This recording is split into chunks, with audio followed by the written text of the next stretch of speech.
Hi, I'm Kimberly, writer and teacher, and today we are going to be talking about the 10 best things to do after you've written a book. Now, these tips will be mostly geared towards traditional publishing, so if you're self-publishing, some of these will work for you, but a lot of them won't be necessary to you. One of the best feelings in the world is completing a book. It is an accomplishment many people dream about doing, but few actually achieve. So after putting all the time and effort into writing your book, the last thing you really want it to do is sit on a shelf and collect all this dust. So here's 10 things you could do to make sure that doesn't happen. Number 1, read it all the way through once. This is not your editing time, okay? So after you have written your manuscript, take some time away from it, about 2 weeks. During that time, make a list in a notebook of all of the things that you wanted to include in your book. Are you writing a romance and you wanted to have a scene where your love interest's ex comes back into the picture, and for some reason that scene or those chapters never made it into the book? These are things that you want to make sure that you put in your notebook as far as all of the things you wanted to include. This will help it when you come to actually reading your manuscript. Now, after you've let it sit for a little bit of time and you've come back to it, you're reading it, this is where you can every now and then fix a grammatical error, such as like a comma, a misspelled word, maybe you forgot to add a period, or little things like that. But you are not editing hard editing. Does that make sense? You're not sitting there looking at a sentence and asking yourself, does this sentence sound right? You are not going through those things. You are looking for, are there gaps in your story where your character's at the house and for one scene and then boom, in the next chapter, they're in the middle of a fight scene and there's all of this time that's missing? Things like that. Or were there major changes that needed to be made? Did you have your love interest male and then later in the book the same love interest is now female? That's okay, but you'll want to make sure that it's either one or the other. Are there major plot holes? Or was there a subplot that you didn't resolve? So these are things that you need to make sure you write in this notebook. What are things that can make your story better now that you've given it some space? Do you feel like you're missing something that would add supreme depth to your book? Those things are the things you need to make a note in your notebook. Now, after you have done that and you have gone through your manuscript like that, take a quick break, because working harder doesn't necessarily mean working better. Keep that in mind. Taking a break sometimes can help jumpstart your creativity. Now, number 2, revise and edit. Here is the part that is so much fun. I love getting a chance to revise because I can almost always find something that needs a little bit of love, if that helps. This is the fun part. And it's exciting to make something I've done better. And that's how you should look at the editing process. A lot of writers, they are so intimidated because editing can be pretty daunting, if you ask me. There's a lot that goes into it. Does this scene actually matter?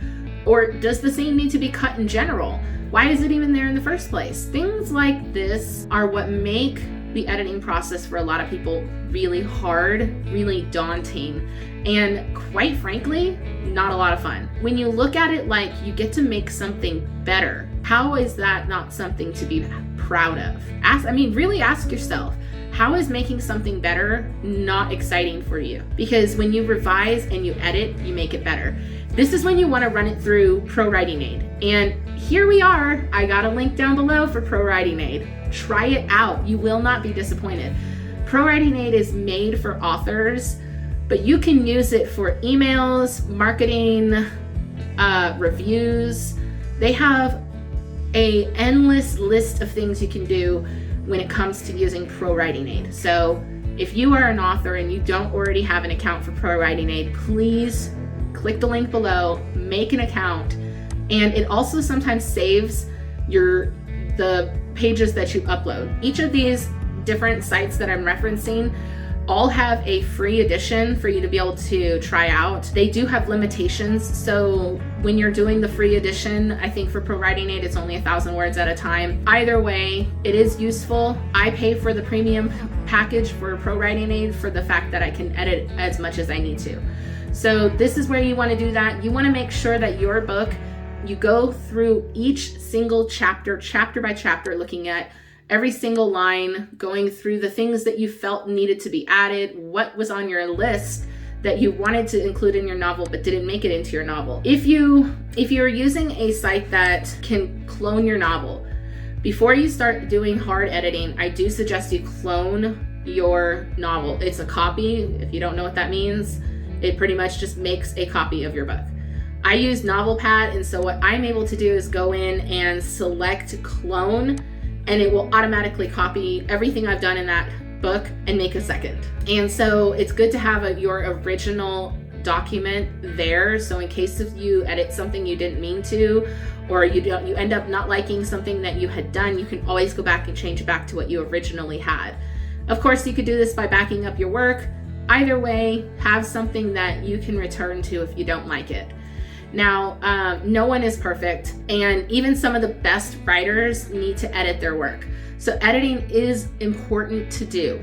Now, number one when it comes to editing is read your work out loud. This will help you catch some awkward phrasing and words and things that just don't quite make sense.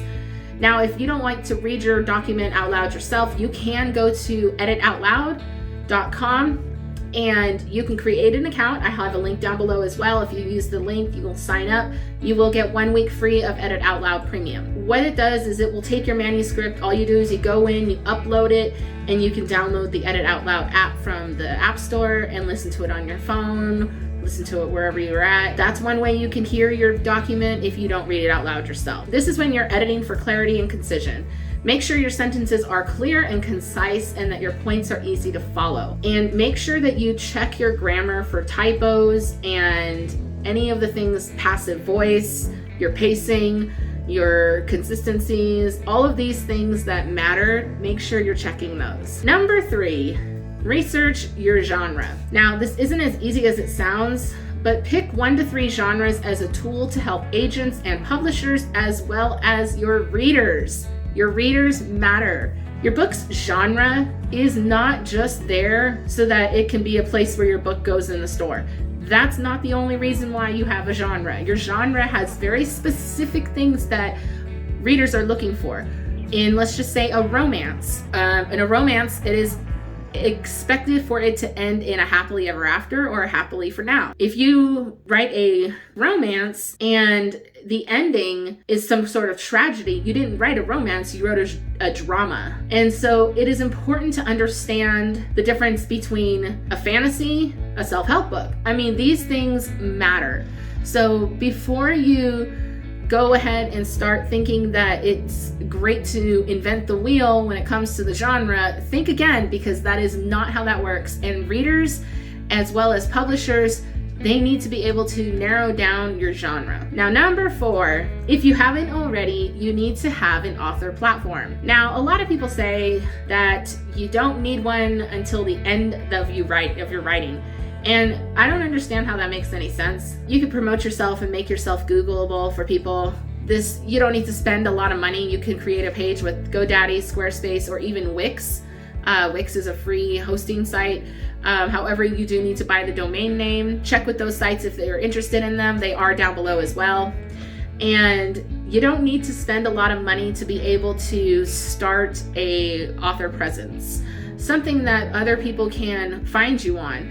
Facebook, Goodreads, other social media. Make sure that you are Googleable and professional. Number 5, start researching agents. And you can do this, or you can also get information on agentquery.com or check it through querytracker.net. And these are both searchable databases, and you can find your genre there and immediately find what agents represent your work. And then check it through querytracker.net for further information on the agent that you have chosen and get valuable comments from other queryers. You can start Googling, looking for information on them, checking their website, and ultimately deciding whether or not there's somebody you're going to query. But make sure, and I can't stress this enough, make sure that when you are thinking about querying an agent that you are paying attention to if they're submission has closed, if they are changing, whether they're looking for YA or adult. Are you paying attention to these things? Because I guarantee you they are paying attention to it. When you submit a query to an agent that has either closed their submission or not even looking in general, but you didn't bother to do any research at all, not only does it make you look unprofessional, but they remember who you are. When it does come time for you to actually want to query them because maybe they are open for queries, well, it might be too late then. Because by then, maybe they've already chosen that they don't want to do business with you because you're not even professional enough to read their website. So be sure that you actually do that. Be professional, because if you want to make it in this industry, you're not going to do it by just willy-nilly getting by and hoping that somebody else does the work for you. Number 6, write your synopsis, hook, author bio, and basic query letter template. So after you have researched the agents that you were thinking about querying, it's time to write your synopsis, your hook, author bio, and basic query letter template. This is when you really need to research these things. I will be making videos on how to make a synopsis, how to write a convincing hook, as well as an author bio. So be on the lookout for those. But yes, you definitely need to put all of these things together, as you will need them when it comes to querying agents. And number 7, do I really need beta readers? Yes, you really, really need beta readers. You don't need a large number of beta readers, but you do need to have at least 5. And the reason is they will be giving you early feedback on your book and ultimately helping you try and to mold it into something that is great. A good beta reader will take notes as they read through each chapter and section of your book and then send you back the feedback within a respectable amount of time. And ultimately, it is up to you whether or not you implement their suggestions. But for God's sake, don't yell at them, okay? If you don't agree with them, that's fine, but you don't have to yell at them. One of the things that you want to make sure is you can create a survey, sort of, that will give a list of questions. What did you enjoy about my writing? What did you enjoy least? What are some topics that I should cover more? What are some things that you would feel I should add or remove? What was lacking, and did something come off flat? Don't ask questions like, so you totally liked the MC, right? I mean, she was just so amazing. How amazing is she? Those kinds of questions aren't helpful because it backs your beta reader into a corner, and it's just not a professional way to conduct any kind of business. So make sure that you are kind and considerate to your beta readers. Now, I pay for beta readers because the kind of feedback I'm looking for isn't the kind of feedback a free beta reader is going to want to give. I need a really good report of what they think. And a lot of times I'm looking for something in a lot of detail, and that kind of work won't come free. And that's just how I look at that. If you want quality reports, I do suggest you pay for beta readers. If you're writing a demographic that you don't know or really are unfamiliar with, I would suggest getting sensitivity readers. If you want to skip over that, that's up to you, just depending on what kind of information you are looking for. But ultimately, keep an eye out for stuff like that, as beta readers are very important. And you also can look for beta readers on Edit Out Loud. It does have an option and a button for that. So you can submit your work and look for beta readers that way as well. Number 8. Get ready to market. For most authors, they go into traditional publishing thinking that the publisher is going to do all of the marketing. Well, this couldn't be further from the truth. For starters, you should learn the basics of marketing and make a plan. You can actually go to Skillshare, and there's several other places. Even other YouTube creators are making content to help people with marketing. So I would suggest to get a marketing plan going. Don't leave your decisions until after you've written your book. After you finish your final edit, it's time to define your target audience and what resonates with them. Start investigating the social media of where they hang out and find where you can find these people so you can reach out to them and market your book to them. This is why it's important to have an audience, as well as building your platform. That way you have somebody to sell your book to, because if you don't have anyone to sell your book to, you're not going to make any money. It's really as simple as that. It doesn't get much more difficult than telling yourself that you can't do it.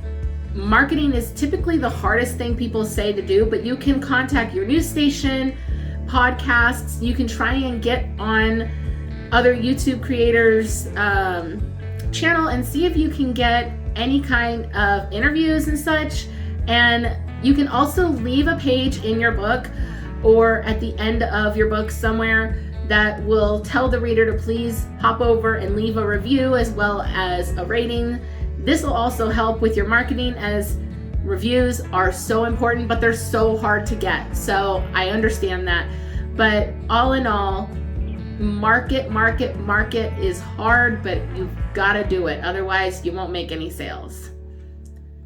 Number 9, celebrate your accomplishment.